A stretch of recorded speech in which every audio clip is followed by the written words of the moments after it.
이삭이 야곱을 불러 그에게 축복하고 또 당부하여 이르되 나는 가나안 사람의 딸들 중에서 아내를 맞이하지 말고 일어나 밧단 아람으로 가서 내 외조부 부두엘의 집에 이르러 거기서 내 외삼촌 라반의 딸 중에서 아내를 맞이하라.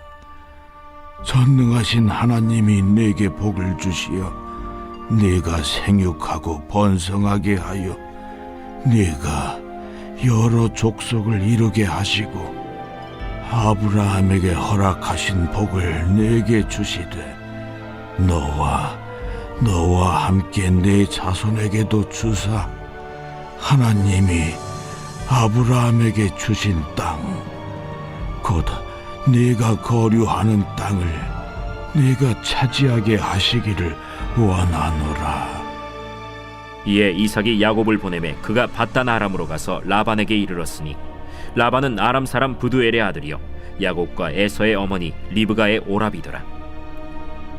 에서가 본즉 이삭이 야곱에게 축복하고 그를 밧단 아람으로 보내어 거기서 아내를 맞이하게 하였고 또 그에게 축복하고 명하기를 너는 가나안 사람의 딸들 중에서 아내를 맞이하지 말라 하였고 또 야곱이 부모의 명을 따라 밧단 아람으로 갔으며 에서가 또 본즉 가나안 사람의 딸들이 그의 아버지 이삭을 기쁘게 하지 못하는지라. 이에 에서가 이스마엘에게 가서 그 본처들 외에 아브라함의 아들 이스마엘의 딸이요 느바요의 누인 마할랏을 아내로 맞이하였더라. 할렐루야. 사랑하는 성도 여러분, 또 월요일 아침입니다. 월요일 하루가 시작이 되었는데 이번 한 주간도 또 주님의 말씀 따라서 승리하는 복된 한 주간의 삶이 되시고 오늘 하루가 되시기를 주님의 이름으로 축원합니다. 오늘 본문을 보면 야곱이 이제 아버지의 축복을 받아서 그 고향을 떠나는 그런 장면이 나옵니다. 꼭 떠나야만 했는가? 예, 떠나야만 했습니다.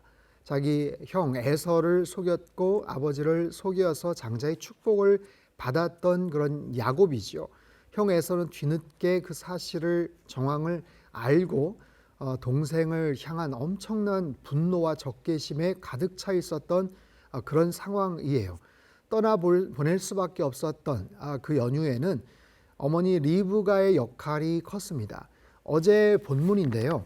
27장 46절 말씀인데 리브가가 이삭에게 이르되 내가 햇사람의 딸들로 말미암아 내 삶이 싫어졌거늘 야곱이 만일 이 땅의 딸들 곧 그들과 같은 햇사람의 딸들 중에서 아내를 맞이하면 내 삶이 내게 무슨 재미가 있으리까. 장자의 축복을 받는 것과 전혀 별개 이야기인 것 같아요. 이것은 뭐냐 하면 에서가 햇사람의 딸들 중에서 아내를 삼았어요. 또 그 부분이 그러니까 리브가 입장에서는 며느리죠. 며느리가 이방 며느리인 것에 대한 불만을 갖고 있었는데 그 부분을 가지고 사실은 핑계를 댑니다. 그거 자체도 사실은 맞아요. 마음에 안 들었죠. 마음에 안 들었어요. 하지만 그것을 계기로 인해서 두 사람 사이를 떼어놓고자 야곱을 보내겠다는 거예요.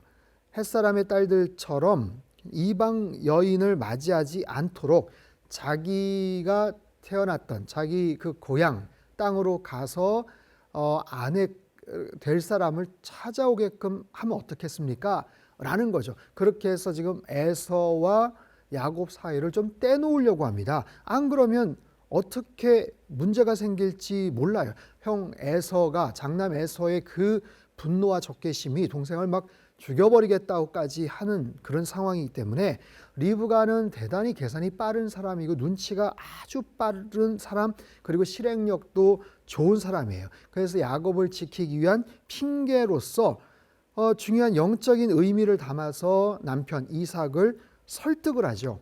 자, 그것에 기인해서 오늘 본문이에요. 28장을 보면 1절 2절입니다. 이삭이 야곱을 불러 그에게 축복하고 또 당부하여 이르되 너는 가나안 사람의 딸들 중에서 아내를 맞이하지 말고 일어나 밧단 아람으로 가서 내 외조부 부두엘의 집에 이르러 거기서 내 외삼촌 라반의 딸 중에서 아내를 맞이하라. 결혼에 대한 이야기로 슬쩍 바뀌면서 떠나보내는 겁니다. 하지만 이 상황도 사실은 야곱과 이삭의 만남은 굉장히 불편할 수 있는 그런 만남이죠. 왜냐하면 아버지 이삭으로서는 야곱이 굉장히 괘씸한 그런 상황이죠. 눈이 침침한 자신을 속여서 형 에서인 것처럼 하고 에서인 것처럼 위장을 해서 지금 축복을 받았던 거죠. 야곱의 입장에서도 아버지를 대면하기가 굉장히 두려울 수 있는 그런 상황이에요. 하지만 그럼에도 불구하고 아버지 이삭은 그 모든 사적인 감정을 뒤로 한 채, 인간적인 그런 감정을 뒤로 한 채 축복을 합니다. 그리고 그에게 당부합니다. 여러분, 살면서 인간적이고 개인적인 그런 감정이나 여러 가지 생각들이 있다고 하더라도 내가 본문의 이야기처럼 가장으로서 역할, 영적인 의미에서의 축복을 하고 당부를 해야 되는 그런 부분들을 놓치지 않았던 이삭처럼 개인적인 것은 개인적이더라도 공적인 것, 영적인 부분에서는 분명한 책임과 자신의 역할을 할 줄 알아야 된다라는 것이죠.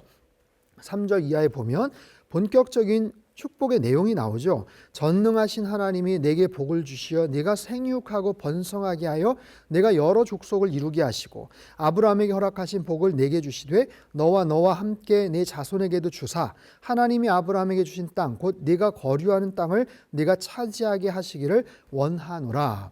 자, 굉장히 유명한 그런 축복의 그런 선언이고 내용입니다.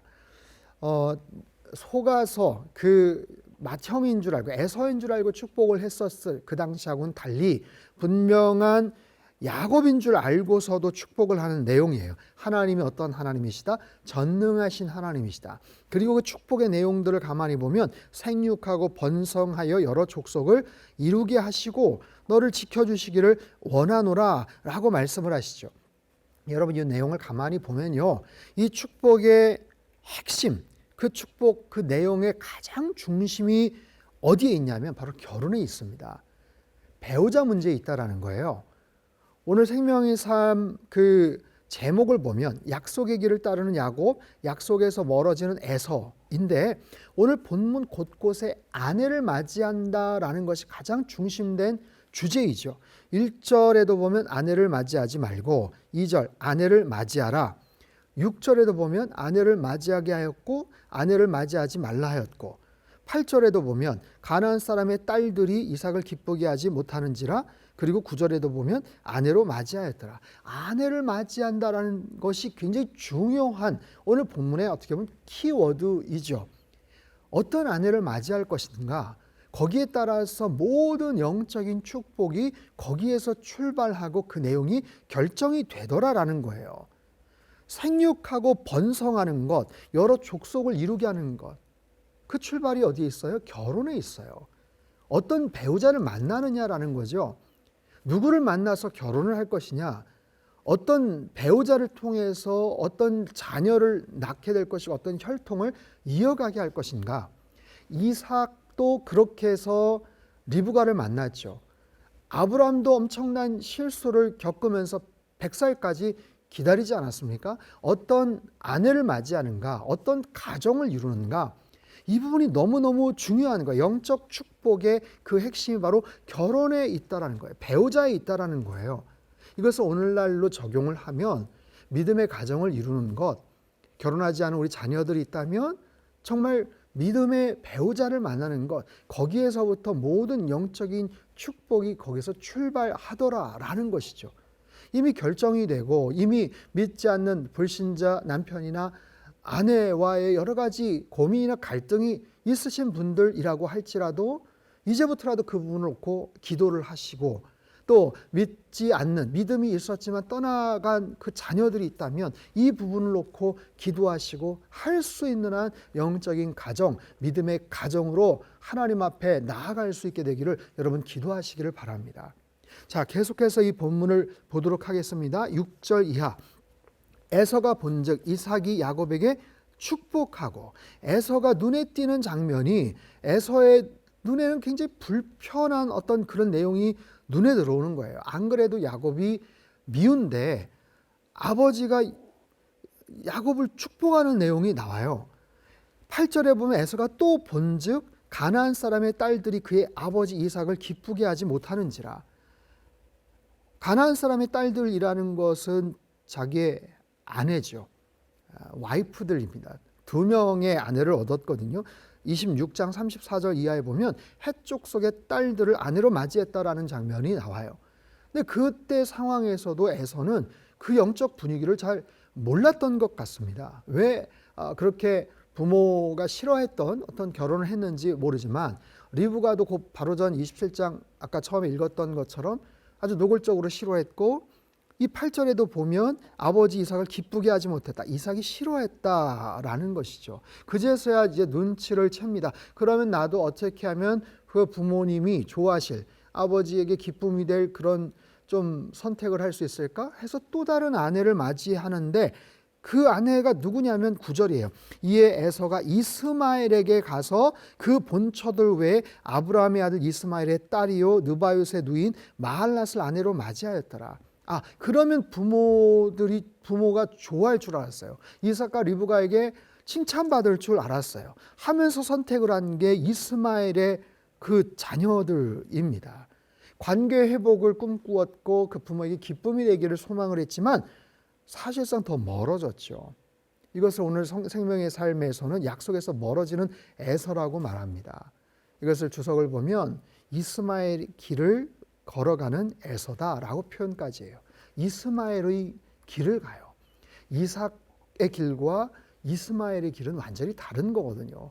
에서는 거기에서 뭔가 관계 회복을 원하고 상황을 진전시키고자 해서 결정을 했지만 결국엔 이스마엘의 그 딸들에서 또 아내를 맞이합니다. 자, 오늘 본문의 말씀을 정리하겠습니다. 3가지 적용 포인트 또는 질문인데요. 첫 번째, 인간적인 감정에 매이지 말 것.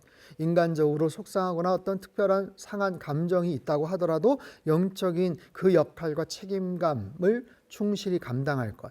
두 번째, 영적 축복의 시작이 결혼에 있음을, 배우자를 선택을 하고 믿음의 가정을 만들어가는 것, 거기에 있음을 분명히 기억할 것. 세 번째, 이스마엘의 길을 걸어갔던 에서, 그가 영적으로 소홀히 여기거나 간과했던 그런 부분들, 나에게 있어서 영적인 축복은 무엇인가, 그것을 놓치지 않기 위해서 내가 애쓰고 노력해야 되는 것들이 무엇인지를 다시 한번 기억하고 그 말씀을 잘 적용하며 오늘 하루도 승리하며 살아가시길 주님의 이름으로 축복합니다.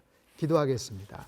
살아계신 하나님 아버지, 오늘 본문에 나타난 여러 가지 영적인 의미와 교훈들을 적용하기를 원합니다.